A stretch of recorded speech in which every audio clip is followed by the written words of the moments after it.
오늘 여러분과 함께 대림절 셋째 주일에 나눌 말씀은 이사야서 9장 6절 이 본문입니다. 이사야서 9장 6절입니다.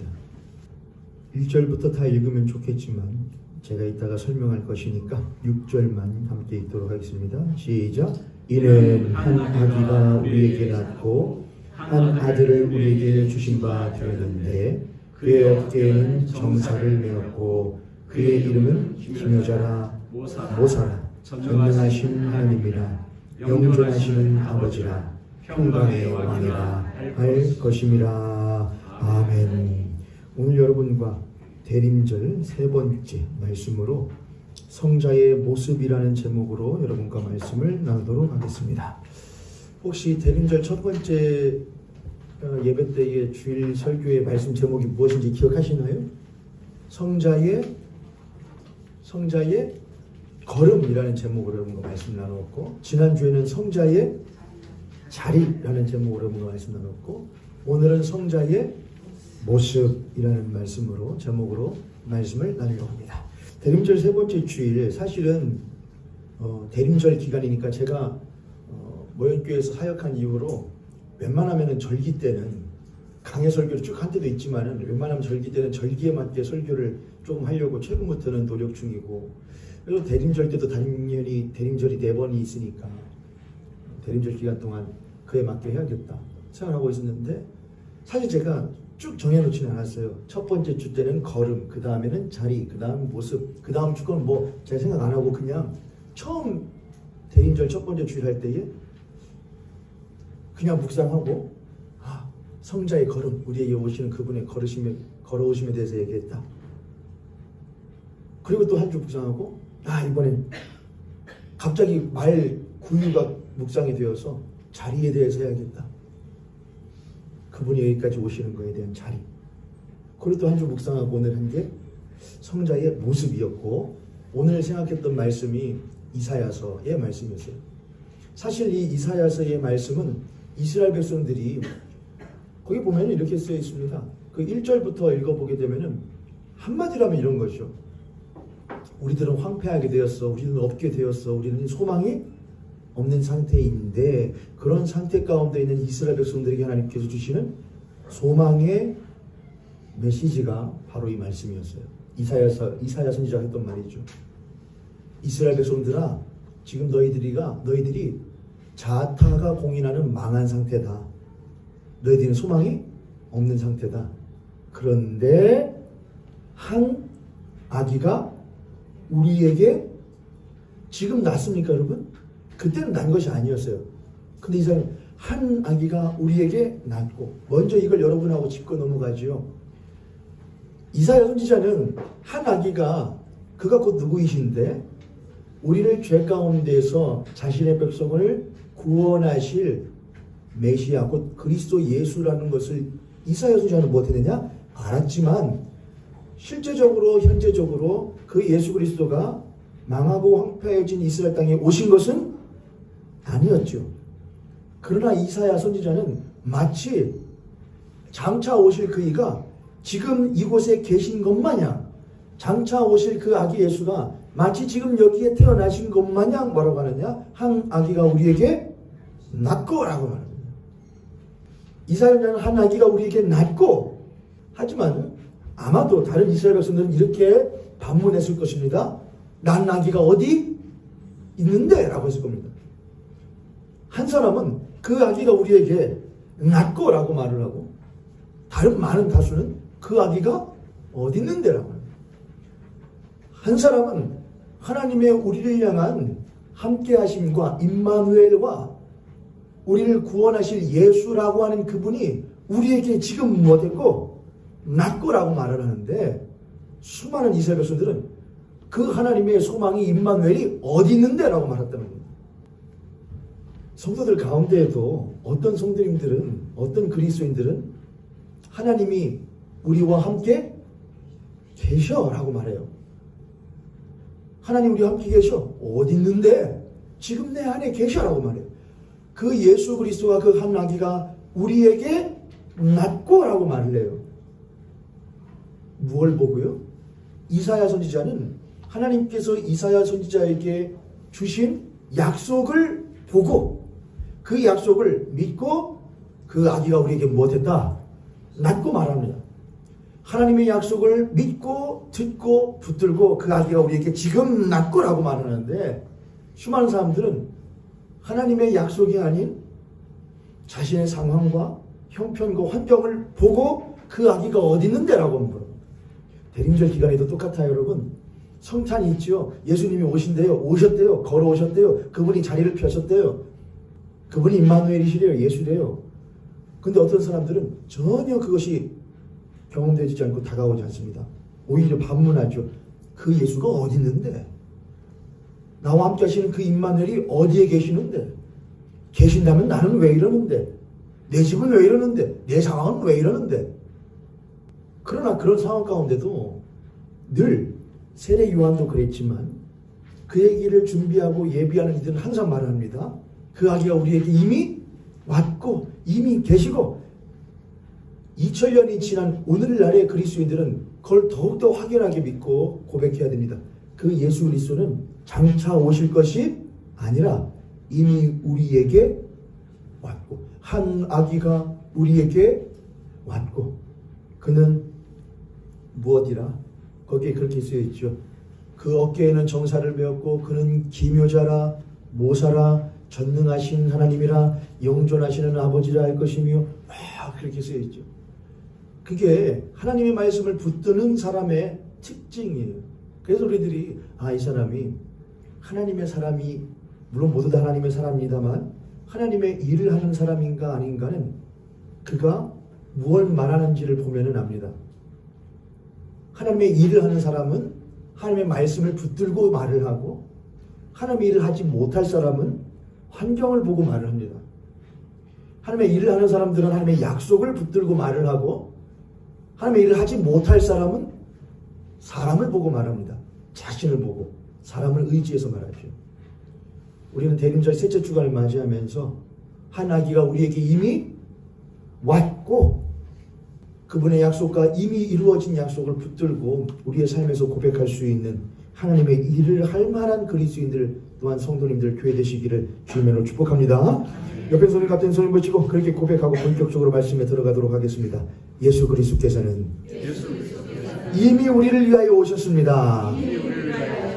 하나님께서는 자신의 약속하신 말을 분명하게 이루어 주셨습니다. 아멘. 아멘. 자, 이제 성자의 모습이라는 제목으로 이제 본격적으로 하고 말씀을 나눕니다. 말씀을 준비하다가 이런 생각을 한번 해봤어요. 왜 예수님은 하필이면 무엇이실까? 우리가 성자의 모습, 성탄을 생각할 때 예수 그리스도의 모습을 생각하면 무슨 모습이죠? 성탄이요. 성탄을 생각할 때에, 성탄을 맞이할 때에 성자 예수 그리스도의 모습은 무슨 모습인가요? 아기잖아요. 아기잖아요.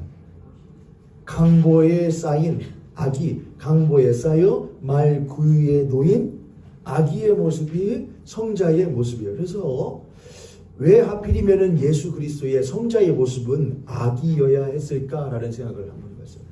여러분, 왜 예수님은 아기여야 했습니까? 왜 예수님은 아기의 모습이셔야 했습니까?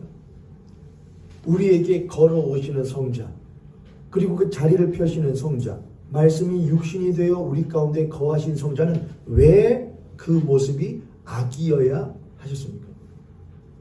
생각해 보신 적 혹시 있으십니까? 그에 대해서 여러분하고 조금 깊이 생각해 보려고 해요. 전 3가지로 생각을 했는데, 첫 번째, 왜 아기셔야 되는가? 그럼 또 왜가 있어야 돼요? 왜 아기여야 되지? 잠깐, 아기는 무엇하는 거잖아요. 아기는 무엇하는 거잖아요. 응애응애하고 무엇한 거잖아요. 이제 막 태어난 거잖아요. 출생한 거잖아요. 예수 그리스도가 아기라고 하는 것은 그가 무엇했다는 것이냐? 출생했다는 걸 말해요. 왜 예수님은 출생하셔야 되는가? 예수님은 왜 출생하셔야 되는가? 그렇잖아요. 무엇해도 되잖아요. 알 까고 나오셔도 되잖아요. 누구처럼요?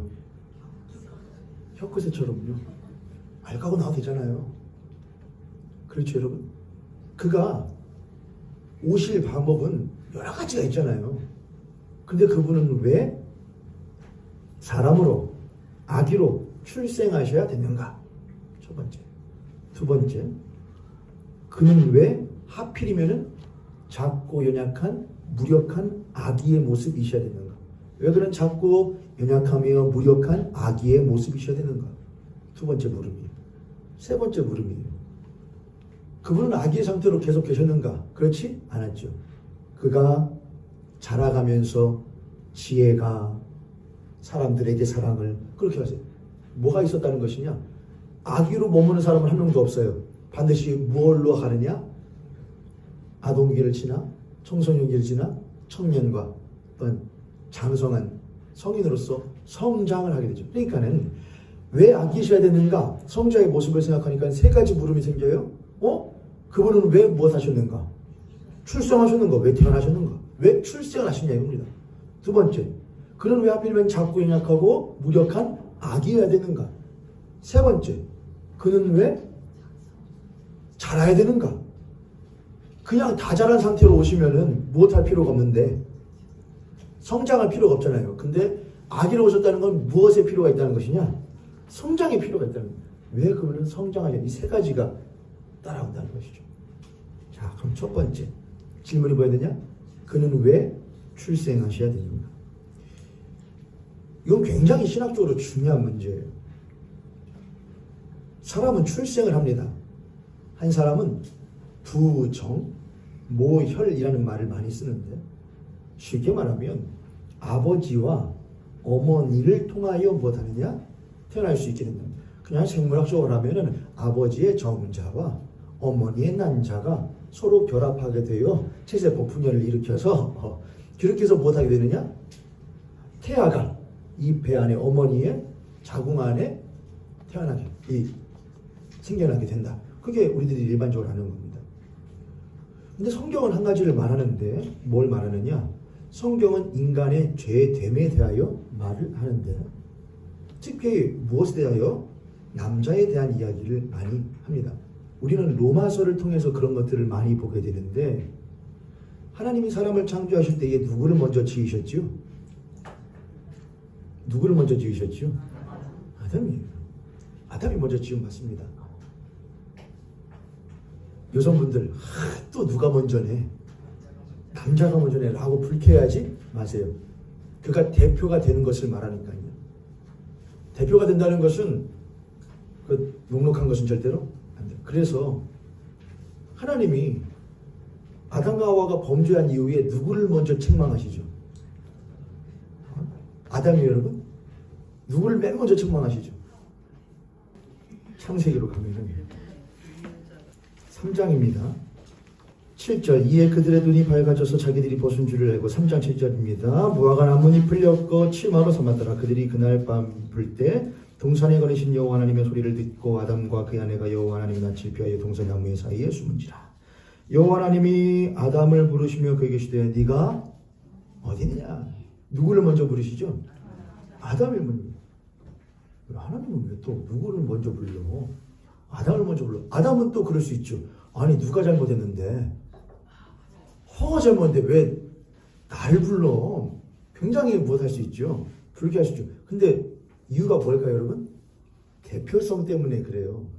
아담이라는 존재의 대표성이 있습니다. 하와는 누구로부터 나오느냐? 아담으로부터 나올 말이에요. 그리고 아담은 첫사람이에요. 첫사람이요. 하와는 그 첫사람으로부터 나온 존재예요. 그리고 창세기에서 아담과 하와의 결혼하는 이야기는 신약으로 오게 되면은 누구와 누구의 혼인을 말하는 것이냐? 예수 그리스도와 그의 몸된 교회의 혼인과 같은 이야기를 해요. 그런데 첫사람이었던 누가, 대표성을 띄었던 누가 아담이 무엇하여므로 범죄함으로 말미암아 죄가 세상에 들어왔고 사망에 처하게 되었다고 성경이 말을 해요. 그래서 누구를 갈아엎는 거냐? 첫사람이었던 아담의 자리를 뒤바꾸는 거예요. 하와는 아무것도 안 해요. 하와는 속하여져 있는 거예요. 하와는 그저 남자에게 속하여져 그의 모든 것을 무엇하느냐?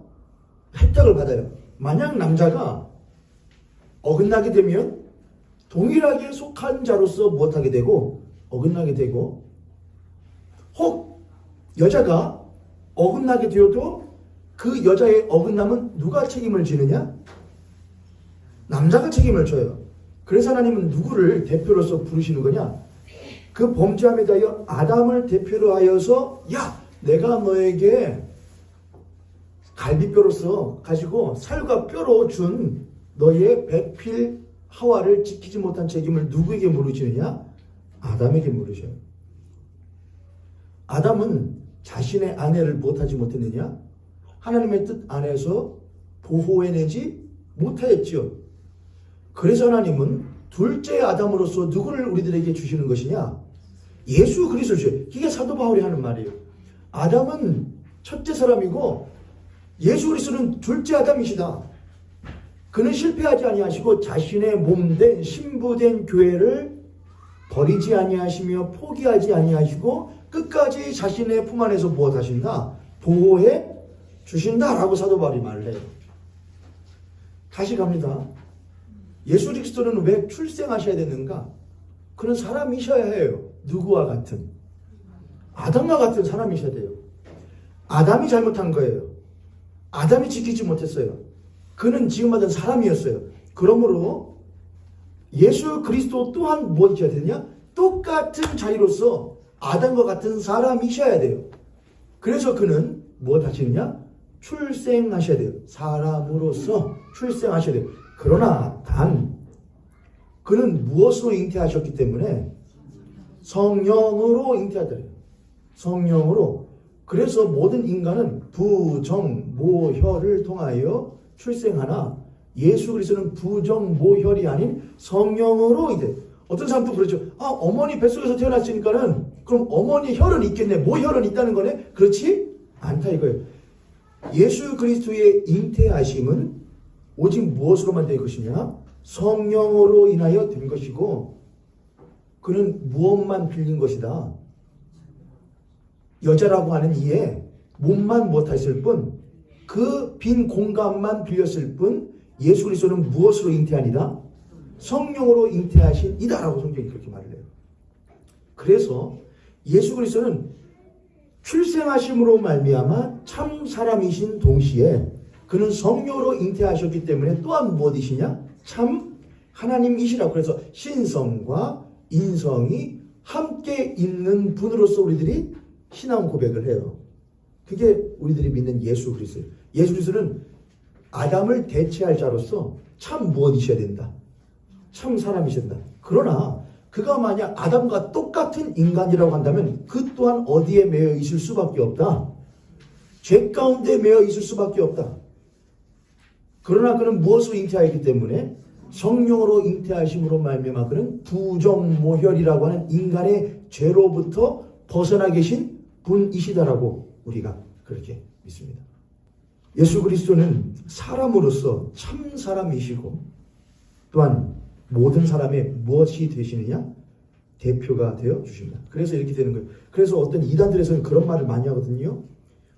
피가름이라는 말 들어보셨어요, 여러분? 피가름. 피가름. 못 들어보셨구나. 옛날에 이단에 어떤 사이비 교주가 있었는데 그런 말을 했죠. 피가름을 해야 된다고. 어떻게 하냐, 피가름을. 내가 뭐니까, 내가 구세주니까 내 사람이 되려면 뭘 해야 되냐? 내 피에 속해야 된다 이거예요. 내 피에. 우리는 모두 다 죄의 혈통으로 있는데 나는 거기에서 벗어난 구세주니까, 신이니까 내 삶은 내 피에 속한 자가 되어야 된다. 그 피가름이 하나가 뭐였냐면은 그게 바로 성적 결합이었거든요. 그래서 수많은 여신도들을 농락한 사이비 교주가 있었죠. 그게 피가름이었어요. 참 희한하죠, 여러분. 참 희한하죠. 근데 그 사람이 아주 잘못 짚었는데, 근데 아주 중요한 거 한 가지를 건드리긴 했어요. 그게 뭐냐? 피가름이라는 말은 참 별로인데 맞긴 맞아요. 우리는 죄의 혈통이 있다. 부정모혈을 통해서 혈통이나 육정을 통하여서 이어진 죄인의 계보가 있어요. 근데 그 죄인의 계보에서 오직 성령으로 잉태한 한 이가 있으신데 그게 누구시냐? 바로 예수 그리스도이신 거예요. 그 예수 그리스도를 통하여서 하나의 인간의 죄의 뿌리로서 인간의 뿌리가 쭉 있는데 줄기에서 한 줄기가 나와요. 그는 부정모율이 아닌 오직 하나님의 성령으로서 잉태한 한 줄기가 나요. 그리고 줄기에서 또 하나의 뭐가 되느냐? 가지가 나 싹이 나고 또한 열매들이 맺히게 돼요. 그 예수 그리스도에게 맺혀지는 열매들이 바로 누구냐? 우리 그리스도인들이에요. 다른 말로 하면 나쁜 말로 하면 피가름인데 우리는 예수 그리스도에게 무엇하여지는 자냐? 속하여져요. 그럼 어떻게 속하냐 이거예요. 그 사이비 규정은 잘못했죠. 혈통과 육정의 방법으로 하잖아요. 그러나 요한복음에서 그렇게 하죠. 혈통으로나 육정으로나 사람의 뜻으로 나지 아니했다 그래요. 똑같아요. 예수 그리스도가 성령으로 인하여 출생하신 것과 같이 예수 그리스도를 믿는 이들도 오직 믿음으로 말미암아 성령의 역사에 의하여서 예수 그리스도에게 무엇하게 되느냐? 속하게 되어요. 할렐루야. 예수 그리스도는 왜 출생하셔야 되느냐? 그는 참 사람이셔야 돼요. 왜? 누구를 대체하시는 분이시기 때문에 아담으로서 실패한 아담으로서 죄의 근원지가 된 인간을 대신해야 되는 존재로서 그는 참 인간이셔야 돼요. 그래서 그는 출생하셔야 돼요. 그러나 그는 참 인간이신 동시에 또한 무엇이냐? 참 하나님이세요. 그래서 그는 무엇으로 출생하시느냐? 출생은 인간의 몸을 통하여 출생하지만 잉태는 누구를 통하여 되느냐? 성령으로 인하여 잉태하게 되고 인간의 몸을 가지고 출생하시게 돼요. 그래서 그는 참 하나님이신 동시에 신성을 가지신 동시에 참 인간으로서의 인성을 같이 가지고 계셔요. 그래서 그분은 인간의 몸으로서 첫사람 아담을 대신하여 둘째 아담으로서 십자가에서 자신의 몸을 내어줌으로 말미암아 그것을 믿는 애들에게 자신에게 속할 수 있는 은혜를 허락하여 주시고 자신의 은혜 안에 있는 애들에게는 자신과 같이 성령으로 말미암아 거듭나는 역사를 경험하게 해 주셔요. 그건 누구만이 하시는 것이냐? 하나님만이 하실 수 있는 것이에요. 예수 그리스도께서는 사람으로서 출생하시고 또한 무엇 하시는 것이 정해지냐? 여러분 출생이 있으면 무엇이 있어요, 여러분? 출생이 있으면 사망이 있는 거예요. 예수님이 여러분 한번 생각해 볼까요? 예수님이 만약 십자가에 죽지 않으셨다. 그럼 예수님은 자연사 하실까요? 예수님이 십자가에 죽으시지 않으시면 예수님은 인간과 같으니 자연사 하실까요? 그건 성경이 안 나왔으니까 모르죠. 하지만 그가 우리와 같은 육신이 되셨다면은 그 육신은 유한하니까 당연히 무엇할 때가 있겠죠. 흙으로 돌아갈 때가 있겠죠. 다만 예수 그리스도께서 십자가에서 죽으심으로 말미암아 그는 자신의 육체가 무엇하다는 것을 한계를 가지고 있다는 것을 무엇하셨죠? 증명하셨죠. 그가 신이어서 아무리 막 칼로 막 찔러도 뭐도 안 나요. 피 한 방울 안 나요. 아무리 채찍으로 때려도 뭐도 안 나요. 흠집만 안 나요. 뭐니까? 예수 그리스도는 슈퍼맨이 아니에요. 예수 그리스도는 우리들에게 슈퍼맨으로 오신 분이 아니에요. 그런 노래가 있죠. 예수 슈퍼스타. 예수는 슈퍼스타가 아니에요. 예수는 우리들에게 스타가 되기 위해서 슈퍼맨 되시기 위해서 오신 분이 아니에요. 그는 우리와 같아요. 그는 우리와 같은 한계를 가지고 계셨어요. 그래서 그분은 맞으시면은 아픔을 느끼셨고 슬퍼하실 줄 아셨고 피 흘리실 줄 아셨어요. 고통받을 줄 아시는 분이셨어요. 예수 그리스도는 출생하셨다는 것은 뭘 말하는 거냐? 그는 우리와 같은 한계를 가진 존재가 되셨다는 것을 말해요. 무한하신 분인데 그 무한히 크신 분이 작디 작고 연약한 육체 안에 담겨 있어요. 그러나 그분은 그것을 기꺼이 받아들이셨어요. 무엇을 위한 것이냐? 그 두 번째예요. 첫 번째 질문이 뭐였냐? 왜 그분은 출생하셔야 되는가 했죠? 왜요? 그는 누구를 대신하셔야 하기 때문에 타락한 아담을 대신하는 둘째 아담이 되셨기 때문에 성령으로 잉태하심으로 말미암아 그를 믿는 자들로 하여금 그 은혜 가운데에 머물도록 하셔야 되기 때문에 그는 인간으로 태어나셨다. 동시에 그는 무엇이시다? 성령으로 잉태하심으로 말미암아 참 신성을 가지신 하나님이시다. 두 번째 무릎이 있었죠. 그는 왜 하필이면 무엇이셔야 되느냐? 악이셔야 되느냐? 성경 말씀 한 구절만 찾아볼까요? 고린도 후서 12장 9절과 10절입니다. 사도 바울이 한 고백인데요. 나에게 이르시기를 바울아 나의 은혜가 너에게 족하다.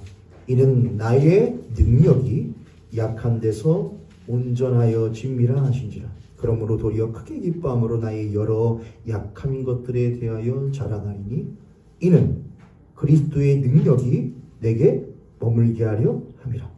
그러므로 내가 그리스도를 위하여 약한 것들과 능욕과 공핍과 박해와 권고를 기뻐하노니 이는 내가 약한 그때에 예수 그리스도로 말미암아 무엇함이라 강함이라 라는 고백을 사도 바울이 했었습니다.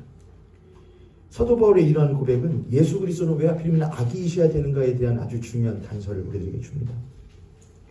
가장 강하신 이가 가장 약한 모습을 가지셨습니다. 그게 성자의 모습이었어요. 가장 강하신 분이 가장 약한, 이 세상에서 가장 약한 존재의 모습을 가지셨죠. 그는 사람이셔야 돼요. 근데 사람 가운데 가장 약한 존재는 누구냐? 갓난 아기죠. 지켜주지 못하면, 보호해주지 못하면 스스로를 지켜낼 수 없고 생존할 수 없는 게 갓난 아기예요. 모든 것을 창조하신 가장 강하시니까, 모든 것들을 자신의 손으로 붙들고 계시는 가장 강하시니까 가장 아무것도 지킬 수 없는 존재가 되어주시죠. 가장 약한 모습을 가지셨어요. 가장 유력하시니까 가장 무력한 존재로서 그 모습을 가져주셨어요. 전 이것을 유력의 역설이라고 해요. 유력의 역설이다. 힘이 있는 겁니다. 힘이란 무엇이냐? 가장 강함이 가장 약함에 담겨 있는데 그 강함이 그 가장 약함 가운데에 담겨 있는 것을 우리들이 어떻게 느끼냐 이겁니다. 우리들은 가장 강한 것은 어디 안에 담겨 있어야, 가장 강한 것에 담겨 있어야 그 힘을 발휘할 수 있고 그 영향력을 끼칠 수 있다고 우리는 믿는데, 생각하는데, 하나님은 정반대로 가장 강한 분이 가장 약한 아기의 모습을 취함으로 말미암아 이 땅 가운데 있게 하셨다 이겁니다. 우리들은 그 예수 그리스도의 성자의 모습을 보고 무엇을 깨달을 수 있냐 이것입니다. 우리는 우리를 위하여 오신 아기 예수의 모습을 보고 무엇을 깨달을 수 있냐 이것입니다.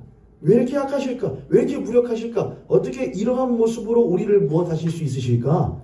지킬 수 있을까? 구원할 수 있을까? 우리를 보호해 줄 수 있을까? 이렇게 작디 작고 약하디 약한 모습으로, 저런 모습으로 우리를 어떻게 지켜줄 수 있을까? 저런 모습으로 어떻게 우리들에게 하나님이라고 부름받을 수 있을까? 저런 약한 모습으로 우리들에게 어떻게 주님이라 일컬음받을 수 있을까? 작디작한, 약하디 약한, 부격한 아기의 모습으로 오셨던 예수 그리스도의 모습은 그가 성장하신 이후에도 하나도 바뀌지 않았습니다. 그가 십자가에 못 박혀 죽으실 때에도 그는 가장 강하신 이심에도 불구하고 자신의 강하심을 절대로 자신을 향하여 창끝과 칼끝을 돌려대던 로마 병사들의 그 칼을 무디게 하고 그 창을 무디게 하고 그들을 그 자리에서 직사하게 하는 것으로 절대로 표현하지 않으셨습니다. 오히려 자신의 몸을, 자신의 살결을 찢김당하고 피 흘리고 베어냄을 통하여 자신 안에 들어있던 강함을 보여주신 것이 예수 그리스도의 성자의 모습이었습니다. 우리들은 끊임없이 우리들 안에 담겨있는 것이 무엇인지를 확인해야 돼요. 우리는 우리들 안에 가장 강한 것이 담겨있다는 것을 우리들은 믿는 자들이 바로 그리스도인입니다. 내 안에 예수 그리스도가 계신다는 것을 믿는 것이 그리스도인이에요. 근데 그 강하신 예수 그리스도가 가장 크신, 유력하시며 가장 무한하시며 힘이 있으신 예수 그리스도가 나와 같은 무력하고 더럽고 추한 그릇 안에 담겨있다는 것을 우리들은 깨닫습니다. 근데 우리들은 이 그릇이 깨지는 것이 너무나 두려워요. 그래서 우리는 우리 안에 담겨있으신 예수 그리스도, 강하며 힘 있으시며 능력 있으시며 생명의 주가 되시는 창비 되시는 예수 그리스도를 발견하며 그를 바라보는 것보다도 우리들의 그릇을 깨지지 않게 하기 위하여 힘쓰는 것에 더욱더 매진합니다. 세상이 우리를 깨부수려고 할 때에 만약 우리들 안에 가장 값진 것이 담겨있고 보배로운 것이 담겨있다면 우리는 깨라. 깨면 깰수록 내 안에 담겨있다면 가장 보배로운 것이 무엇할걸? 보여질걸? 네가 보기에 내가 약해 보이지? 근데 이거 깨면은 너희들이 감당할 수 없는 것을 넌 보게 될 거야. 그게 누구냐면 바로 내 안에 계시는 예수. 여러분, 저는 이것이 어렵다는 것을 저는 알고, 또한 여러분들은 그걸 더욱더 많이 경험하셨으리라고 생각합니다. 이것이 깨진다는 것. 사도 바울이 그래서 고린도후서의 말씀은, 그 고백은 아주 위대합니다. 그는 내가 박해나 공고나 핍박이나 모든 것을 내가 당하는데, 이렇게 말을 하죠. 다시 한번 사도 바울의 고백을 볼까요? 10절에 그러므로 내가 그리스도를 위하여 무엇한 것들, 약한 것들과 능력과 궁핍과 박해와 곤고를 내가 오히려 무엇한다?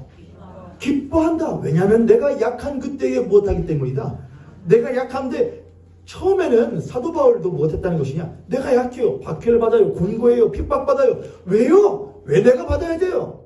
물어봤겠죠. 그러니까는 9절의 이 질문이 나에게 이르시기를, 물어봤으니까 하나님이, 예수님께서 사도 바울에게 대답을 해주신 것이죠. 나에게 예수님께서 대답해 주시기를 물어봤더니, 바울아, 너에게 베푸는 내 은혜가 너에게 무엇하다? 족하다. 그럼 너에게 베풀어준 나의 사랑과 너를 구원하기 위하여 너에게 베풀어준 내 십자가의 은혜가 너라고 하는 바울 그릇 안에 무엇하다는 것이냐? 차고 넘치도록 충만하게 채워졌다 이겁니다. 내 은혜가 너한테 족하다. 이는 나의 능력이 너의 그 약함이라고 하는 그릇 안에서 더 무엇하기 때문이다. 온전하게 드러나기 때문이다. 이렇게 예수님께서 대답을 해주셨다는 거예요. 그러므로 도리어 내가 크게 기뻐함으로 나의 여러 약한 것들에 대하여 무엇하리니? 자랑하리니. 이는 그리스도의 능력이 내게 무엇하게 하랍니다. 참 대단하죠. 바울은 바울이에요. 참 대단해요. 우리들은 예수님 그거 쓸데없는 하지 마세요. 말도 안 되는 말 하지 마세요. 세상에서는 무엇해야 강한 거예요? 이게 강해야 되는 거예요. 예수가 밥 먹여줘요? 예수가 힘이 돼요? 세상에서는요, 이게 있어야 돼요. 몸집이 커야 돼요. 세상은 짐승의 세계예요. 약육 강식이에요. 적자 생존이에요. 경쟁사회예요. 강하지 않으면, 내 스스로의 그릇이 크지 않으면 누구든지 나를 보고 무엇한다고요? 멸시하고 무시하고. 내가 혹 예수를 말한다고 해도 내 그릇이 크고 멋져야 예수를 말하는 것이 값지지, 내 그릇이 부족하면 예수 말하는 것도 무엇해지는 거예요? 부족해지는 거예요. 그래서 그렇게 그리스도인들과 목사들이 큰 교회를 사모하고 큰 공동체를 사모하고 크게 성공하는 것을 사모해요. 왜요? 그렇게 그릇을 크게 함으로써 누구를 드러낸다고? 내 안에 계신, 아무리 내가 커도 내 안에 계시는 예수 그리스도의 그 큼을 뛰어넘어요. 내가 얼마만큼 높아져야 예수 그리스도를 높일 수 있는데요. 내가 천하를 제패하면은 예수 그리스도를 그렇게 높일 수 있습니까, 여러분? 아니에요. 지구는 우주에서 무엇과 같으냐? 먼지와 같아요. 그런데 하나님 무엇을 창조하셨다고요? 그 모든 우주를 창조하시고 다스리신다고요. 근데 그 먼지만한 우주에서 이 우주를 내가 이 지구를 제패했다고, 내가 천하를 제패했다고 한 영광 받으시면 하나님 얼마나 그 먼지에서 울리는 그 영광을 받으실까요? 그렇지 않아요.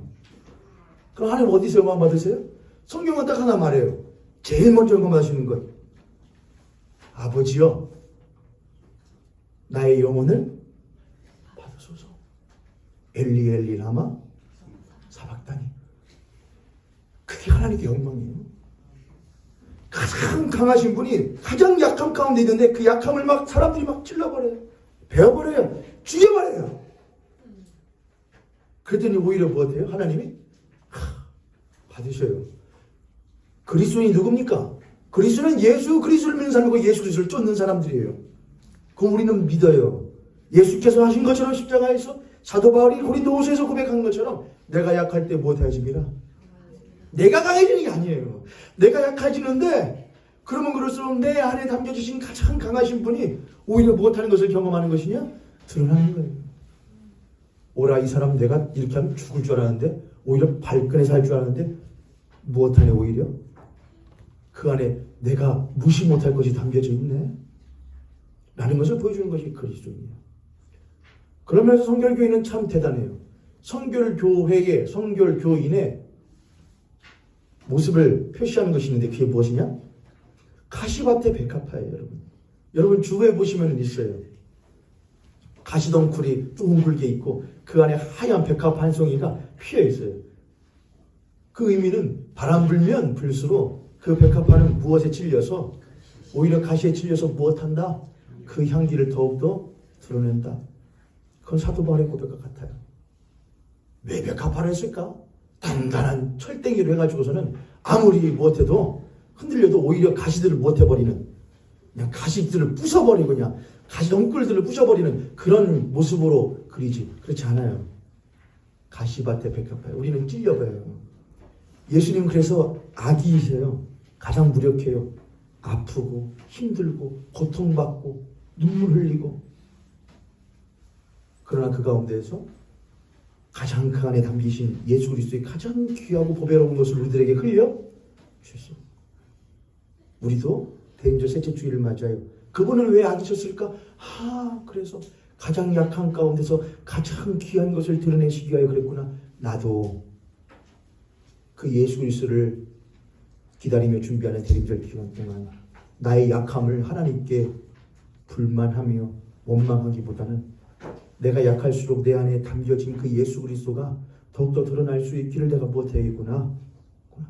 내가 만약 내가 약할수록 내 안에 드러날 것이 왜 안 드러날까? 그러면은 오히려 뭘 해야 되죠?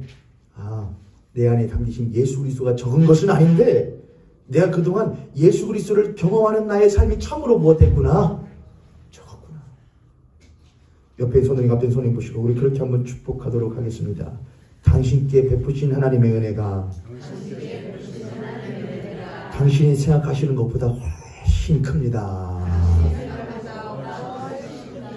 아멘. 아멘.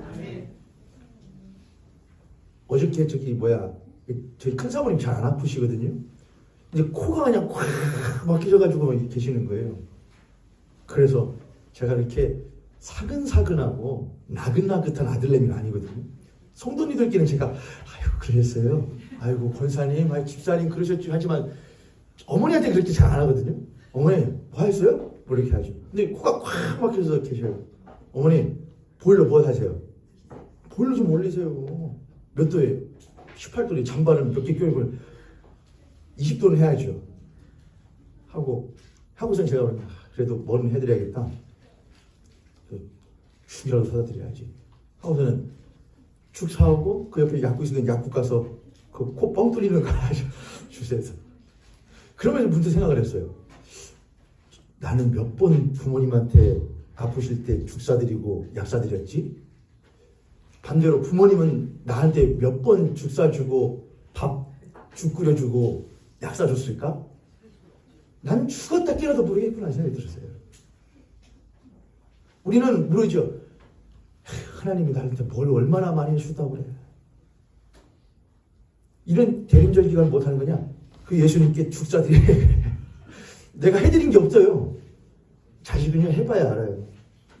해봐야 나 이거 하나 한 것 부모님은 훨씬 많은 걸 해줄 거야. 하나님은 오죽하실까?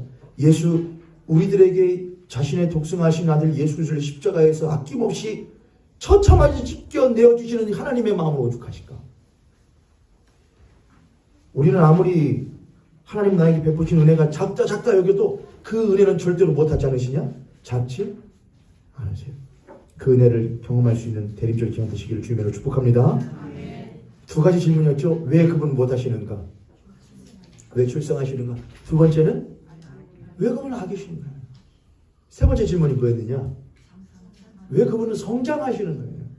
악이니까 못할 텐데 성장하시는 그분은 왜 그럼 성장하셔야 되는 아기로 태어나셨는가? 요거는 요한복음을 좀 보셔야 돼요. 요한복음 1장으로 갑니다. 요한복음 1장. 저희들이 지난주에 봤던 본문이죠. 요한복음 1장. 말씀이 육신이 되어 우리 가운데 거하시면 14절입니다. 요한복음 1장 10절 함께 있습니다. 14절 시작. 말씀이 육신이 되어 우리 가운데 거하시니 우리가 그의 영광을 보니 아버지의 독생자의 영광이요 은혜와 진리가 충만하다. 사람이 사람다운 것은 출생한 것만으로도 사람이 사람답지만 사람이 사람다워지는 것은 그가 자라가면서 사람다운 모습을 갖추어가고 사람다운 말과 행동을 할 때 사람다워지는 것이죠. 그래서 사람다움이라는 것은 그의 출생뿐만이 아니라 그의 삶도 곁들여져 있어야 사람이라고 할 수 있는 것이죠. 그런 면에서 예수님은 참 사람이시기를 작정하신 것 같아요. 그는 사람으로서 출생하셨을 뿐만 아니라 아기로 오셨기에 사람으로서의 삶을 무엇하는 것도 경험하시는 것도 그분은 작정하신 것이기 때문에 그래요. 말씀이 육신이 되어 그랬는데 육신이 헬라어로 사르스라고 한다고 했죠. 근데 저도 이번에 말씀을 준비하면서 찾아봤던 건데 그동안은 못 봤어요. 좀 매번 말씀이 육신이 되어 말씀이 로고스거든요. 로고스가 육신 사르스가 되어 요거만 했는데 카모이가 되어라는 말이 있잖아요. 되어라는 말. 성육신을 인카네이션이라고 이제 영어를 하거든요. 근데 여기 보면은 말씀이 육신이 되어라는 말. 이 되어라는 말이 제가 이 되어가 뭐지? 하고서는 제가 한번 찾아봤어요. 되어라는 말이 이제 말씀이 뭐가 되었다? 육신이 되었다. 거룩하신 말씀이신 하나님이 우리와 같은 사람으로 태어나셨다. 저도 이제 태어남으로 말한 줄 알았습니다. 태어남으로. 근데 성경에는 되었다라는 말이 두 가지가 있어요. 헬라어에는요. 첫 번째는 게나스타이라고 한대요. 게나스타이라고 한대요. 이거는 게나오라는 말에서 발생한 거예요. 게나오, 게나스타이, 게나오. 또 하나는 뭐냐? 게나스타이가 아니고 기네스타이가 있대요. 이건 기노마이라는 말에서 나온대요. 게나오라는 말과 기노마이라는 말이 있대요. 된다라는 말이요. 게나오라는 말은 말 그대로 생물학적인 뭐를 말하냐? 출생을 말해요. 아기가 무엇했어? 응리하고 태어났어. 이럴 때는 뭐라고 쓰냐? 게나오를 써요. 게나스타이라고 해요. 그런데 여기 요한복음에서 사도 요한은 말씀이 육신이 그 되어를 게나스타이, 게나오로 쓰지 않고 뭐로 쓰느냐? 기네스타이, 기노마이라는 단어를 써서 말씀이 육신이 무엇했다고? 되었다고 말을 해줘요. 그 됨을 기노마이, 기네스타이로 표현했다 이거예요. 그럼 게나스타이와 기네스타이는 무슨 차이가 있느냐? 게나오와 기노마이는 무슨 차이가 있느냐? 게나오는 말 그대로 생물학적인 출생을 말해요. 근데 기노마이는 뭐냐? 이런 거죠. 차장이던 사람이 그 회사에 뭐가 돼요? 사장이 돼요. 이걸 말이래요. 그럼 뭐가 바뀐 거냐? 직분이 바뀌거나 위치가 바뀌거나 사장이 된 건 그 사람의 사실은 존재가 바뀌거나 라고 할 때는 기노마이를 쓰면 돼요. 그러니까 이건 뭘 말하는 거냐? 예수 그리스도께서 말씀이 육신이 되었다 라고 하는 것은 그분이 참된 무엇이신 동시에 하나님이신 동시에 무엇이 되었는데 사람이 되었는데 그건 단순히 무엇하신 것만이 아니라 단순히 사람으로서 생물학적으로 사람이 된 것뿐만이 아니라 그가 말씀이신 분이 말하자면 이건 반대로죠. 예를 들어서 말단 사원이 뭐가 돼요? 사장이 되어의 반대처럼 사장이 뭐가 돼요? 말씀이 된 것보다도 훨씬 더 큰 간극을 가진 됨이라 이거예요. 자리의 변동이고 위치의 변동이라 이거예요. 이거는 지난주에 했던 거예요. 그럼 그 다음에 있어요. 말씀이 육신이 되어 우리 가운데 무엇하심에? 이제 거하심이에요. 거하심이라는 건 뭐냐? 거하심이라는 것은 헬라어로 맞아요, 수단님. 스케노스라고 그래요. 거하다, 스케노스. 스케노스에서 스케누라는 말이 나와요. 스케누가 거하다는 말이거든요. 살다 하는 말이에요. 거기에서 에스케노센이라고 하는 실제 이 성경의 말씀이 육신이 되어 우리 가운데 거하심이라는 에스케노센이라는 말이 쓰여있는데 그건 스케누라는 말에서 나왔고 스케누는 살다란 말이고 스케누는 스케노스라는 말에서 나왔는데 스케노스라는 말의 뜻은 뭐냐? 장막을 치다. 장막 치다. 장막을 치다. 그래서 제가 지난주에 말씀이 육신에 우리 가운데 거하심이라는 그 거하심이라는 것은 무엇이냐? 이스라엘 백성들이 출애굽하여 광야 생활할 동안에 그 진중에 중심에 또는 늘 앞장서서 하나님이 임하실 무엇을 만들어라? 장막을 쳐라. 그리하여 하나님께서 자신의 백성들과 무엇 하신다? 함께 하신 것을 이스라엘 백성들하고 늘 확인할 수 있도록 하여 주셨다. 이게 장막. 거룩하신 하나님이 그 광야에 무엇 하신다? 자신의 사람들과 함께 사신다 이거예요. 자, 말씀이 육신이 무엇하여? 되어예요. 되어. 기노마이. 이거는 큰 간격의 차이. 그는 사람이시여. 근데 그는 동시에 무엇이시지? 하나님이실 때 그가 그렇게 변화되셨어. 자리를 바꾸셨어. 하지만 그는 하나님이시지. 동시에 또한 무엇이시지? 사람이시지. 근데 그 사람됨을 어떻게 우리들이 아냐고요. 어떻게 우리들이 이럴 수 있잖아요. 하나님이신데 자리를 바꿨어요. 사장이었는데 말단 직원이 됐어요. 예를 들어서 사장 아들이에요. 사장 아들인데 말단 직원의 자리에 와서 허드렛 일을 해요. 그러면 같이 허드렛 일을 하는 말단 직원들이 그 사장 아들을 보고 대단하다. 사장 아들이 참 그 자리에서 있는 나중에 그냥 그렇게 하고 있다가 나중에 뭐 이사들 어떻게 착착착 해가지고서는 자기가 또 뭐 할 수도 있을 것인데 할 수 있는데 밑바닥부터 배운다고 왔네. 그렇게 생각하는 사람도 있겠지만 어떤 사람도 있겠죠? 예를 들어서 차장이 사장 아들하고 말단 직원들 있는데 일을 시켜야 돼요. 힘든 일을 시켜야 돼요. 야 이거 네가 해라. 하지 않겠어요 여러분? 그죠 여러분? 뭐니까요? 사장 아들이니까요. 만약에 사장한테 이거 좀 해보지 않을래? 이렇게 시켰어요. 사장 아들이 봤더니 이건 뭐 하면 되겠는데? 이거는 우리 아빠한테 말해가지고 아빠 이거 좀 이렇게 좀 해줘요. 이렇게 하면 되겠구만. 그럼 이 사장 아들한테는 그 일이 아무것도 뭐죠?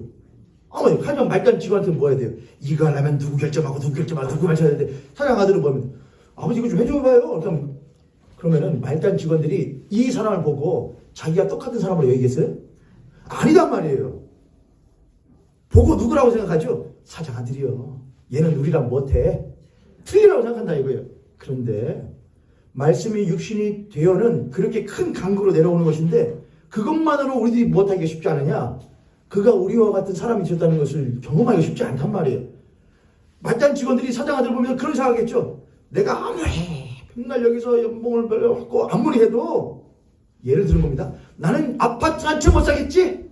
하지만 사장 아들은 하다가 일 조금 하다가 못하면 힘들면 푹 뛰고 나가서 못할 수도 있지. 아파트 한 채가 아니라 빌딩도 가질 수 있겠지. 아빠가 못 해주니까 상속해주니까 라고 하는 전혀 자신과 무엇하지 않은 같지 않은 존재로서 인식을 하지 않겠냐 이 말이에요. 자리만 바꿨지 결국엔 나와 같은 자가 아니야 라고 생각하지 않겠냐 이겁니다.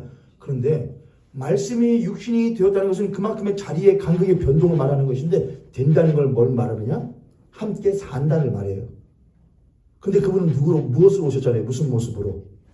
성장의 모습은 아기였다고요.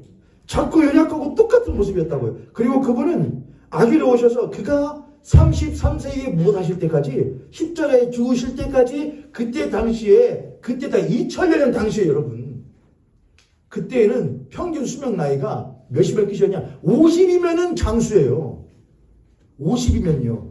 의학도 병도 그때는 지금과 차원이 달라요. 그래서 30대라는 것은 그래도 좀 산 편인 거예요. 그러니까 예수 그리스도께서는 인간의 모습으로 오셔서 인간으로서 살 만큼을 못하시고 인간으로서 살 만큼의 희노애락과 고통과 아픔과 슬픔을 경험하시고 보시고 함께 사시다가 못하신 거냐? 십자가에 그게 그분의 뭐냐? 스케노예요. 그분의 거하심이에요. 그래서 성경은 이렇게 말을 합니다. 여기까지만 보면 우리 이제 끝날 수 있을 것 같아요.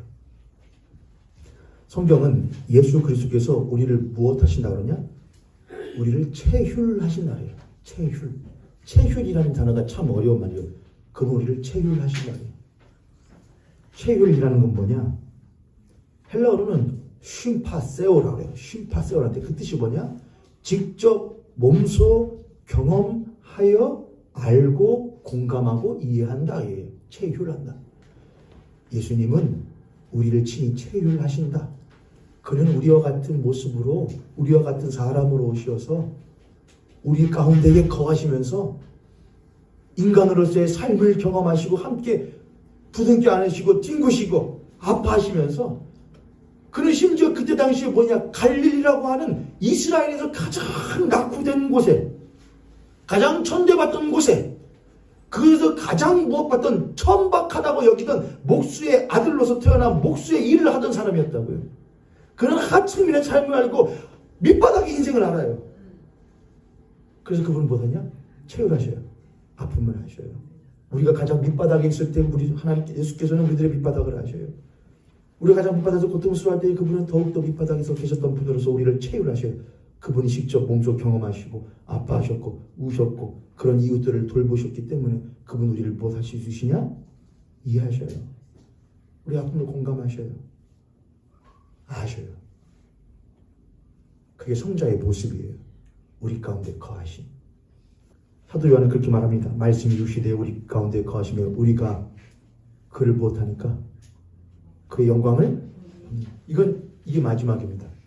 성자의 모습이 뭐냐? 우리와 같은 아기예요. 우리와 같은 사람으로서 그렇게 아픔을 경험하시면서 성장하셨어요. 그러기를 기꺼이 하셨어요. 우리 가운데 거하시면서 스캐너하면서. 그런데 우리가 그를 못해요? 그분은 왜 아기의 모습으로서 왜 성장하셔야 되는가? 마지막에 그건 우리들에게 무엇하여 주시기 위한 것이냐? 보여주시기 위한 거예요. 우리에게 보여주시기 위해서예요. 그는 왜 우리와 같은 사람이신가? 우리 죄를 구원하시려고 둘째 아담으로서 첫사람 아담을 대신하여 우리를 저 가운데 구원해 주시는 분이 되시려고. 맞아요. 다 맞아요.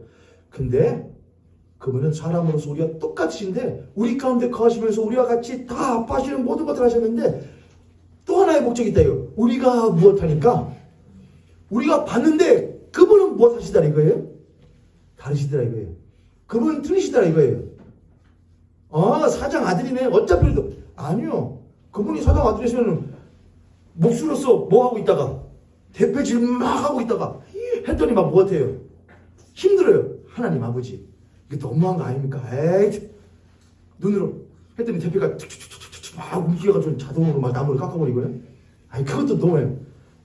예수님의 육신의 아버지 요셉이 야 예수야 저기 옆집에서 탁자 하나 만들어 달란가? 했더니 탁탁탁탁탁 망치가 움직여졌다 만들어버려요. 됐어요. 그렇게 하면 뭘 보지 못하느냐? 주변에 있던 육신들이 그를 보고 아버지의 영광을 보지를 못해요. 그럼 어떻게 했을까? 대패를 잡고 나무를 처음부터 끝까지 성실하게 자신의 손이 못해도 자신의 아직 여물지 않은 손이 그것 때문에 물집이 잡히고 깨껴나가도 그는 성실하게 그리라 했을 거예요. 여러분 신앙이라는 것은 놀라운 이적을 행하는 것이 신앙이 아니에요. 신앙이라는 건 뭐냐? 내 안에 하나님의 신성으로서의 성령을 모시고 나에게 주어진 삶 가운데에서 전심으로 그분의 강하심과 선하심과 사랑하심을 드러내면서 살아가는 것이 신앙이에요. 예수는 그렇게 사셨어요. 그리고 그런 예수를 보고 사람들은 뭐냐?